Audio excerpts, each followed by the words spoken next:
Assalamualaikum warahmatullahi wabarakatuh. Halo semuanya, perkenalkan nama saya Nur Hadi. Saya prodi Elektro dengan NIM 2301010075. Di sini saya akan menjelaskan tentang IoT atau biasa disebut Internet of Things. Video ini saya tidak hanya menjelaskan tentang Internet of Things saja, ada juga Big Data, Machine Learning, dan juga Artificial Intelligence.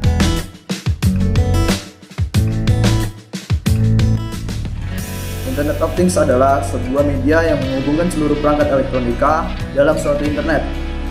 Dan menurut Aston pada tahun 2009, definisi awal IoT adalah Internet of Things yang memiliki potensi untuk mengubah dunia seperti yang dilakukan oleh internet, bahkan lebih baik.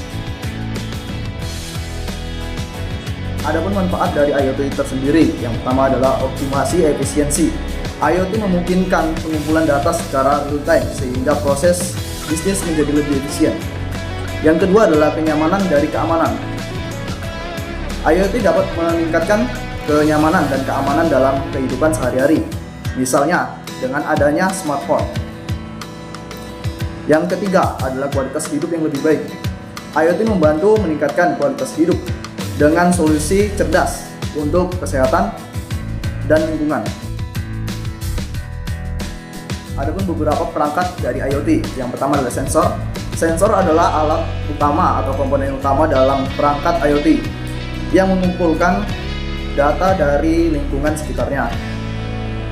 Dan yang kedua adalah gateway. Gateway bertindak sebagai jembatan antara perangkat IoT dan jaringan internet. Yang ketiga adalah aplikasi pintar. Aplikasi pintar memproses dan menganalisis data yang dikumpulkan oleh perangkat IoT untuk memberikan solusi yang berguna. Salah satu contoh yang saya ambil adalah smart home, yang dimana rumah tersebut memiliki beberapa fitur, seperti fitur dalam bidang keamanan, yaitu Face ID, yang berfungsi sebagai pendeteksi wajah untuk memasuki rumah tersebut. Oke, materi yang kedua yang kita bahas adalah Big Data. Big Data merupakan sebuah konsep pengumpulan pengolahan dan analisis data dalam skala besar untuk mendapatkan informasi dan wawasan yang berharga. Adam Gill mengatakan Big Data adalah data yang melebihi dari kapasitas pemrosesan sistem. Menurut Adam Gill, Big Data adalah data yang melebihi dari kapasitas pemrosesan sistem database konvensional. Data yang terlalu besar dan terlalu cepat. Menurut Adam Gill, Big Data adalah data yang melebihi dari kapasitas pemrosesan sistem database konvensional. Data yang terlalu besar dan terlalu cepat atau tidak sesuai dengan struktur arsitektur database yang ada. Untuk mendapatkan nilai dari data, maka Anda harus memilih jalan alternatif untuk memproses data-data tersebut. Big Data tersendiri memiliki tantangan. Yang pertama adalah volume. Jumlah data yang dihasilkan terus meningkat dan membutuhkan kapasitas penyimpanan yang lebih besar. Yang kedua, keanekaragaman. Data yang sangat beragam seperti teks, citra, audio, dan video. Dan yang ketiga adalah kecepatan. Data harus diproses secara real time untuk mendapatkan informasi yang lebih cepat. Salah satu penerapan dalam bidang pemerintahan yaitu adalah IT Management. Big Data merupakan tren teknologi untuk melakukan pendekatan baru dalam memahami dunia dan membuatan keputusan. Keputusan-keputusan ini dibuat berdasarkan data dalam volume yang sangat besar, terstruktur, tidak terstruktur, dan kompleks.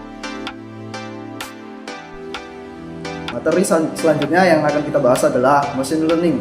Adalah sebuah mesin yang dikembangkan untuk bisa belajar dengan sendirinya dari data yang didapat tanpa arahan dari penggunanya. Machine Learning sendiri adalah ilmu pengembangan algoritma dan model secara statistik yang digunakan pada sistem komputer untuk menjalankan tugas tanpa instruksi eksplisit yang mengandalkan pola, serta inferensi sebagai gantinya. Machine Learning terbagi menjadi dua. Yang pertama adalah Supervised Learning, yaitu adalah memiliki data terstruktur dengan jawaban yang diharapkan. Mesin belajar untuk membuat prediksi.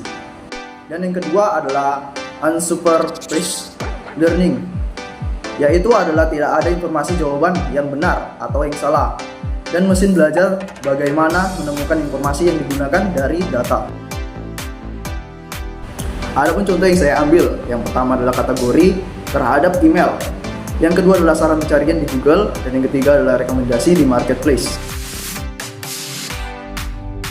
Materi selanjutnya yang akan kita bahas adalah Artificial Intelligence atau biasa disebut AI.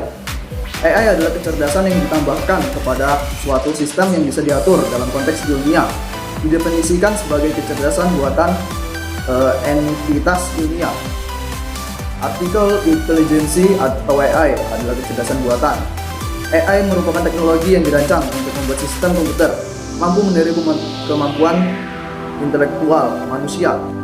Menurut A.A. Simon, kecerdasan buatan merupakan kawasan penelitian, aplikasi, dan instruksi yang terkait dengan pemrograman komputer untuk melakukan sesuatu hal yang dalam pandangan manusia adalah cerdas. Adapun sektor publik yang dimiliki pada AI adalah perkembangan teknologi telah melahirkan sebuah konsep tata kelola lingkungan perkotaan yang biasa disebut dengan istilah smart city, yang dimana inovasi ini akan memaksimalkan penggunaan teknologi untuk memudahkan kehidupan masyarakat. Adapun keuntungan pada AI, yang pertama adalah otomatisasi tugas yang monoton, yang kedua adalah peningkatan efisiensi, dan yang ketiga adalah peningkatan akurasi dan konsistensi. Dan adapun juga tantangan yang dimiliki pada AI, yang pertama adalah kehandalan dan keamanan, yang kedua adalah pemahaman dan interpretasi konteks, dan yang ketiga adalah etimologi, etis, dan privasi.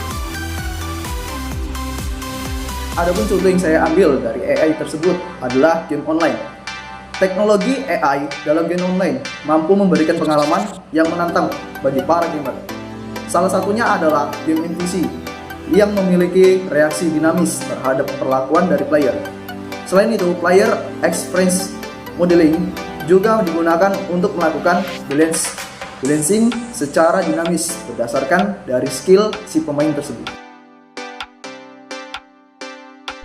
Sekian dari penjelasan saya. Jika ada salah kata, saya mohon maaf. Saya pamit undur diri. Nama saya Nur Hadi dan sampai jumpa lagi.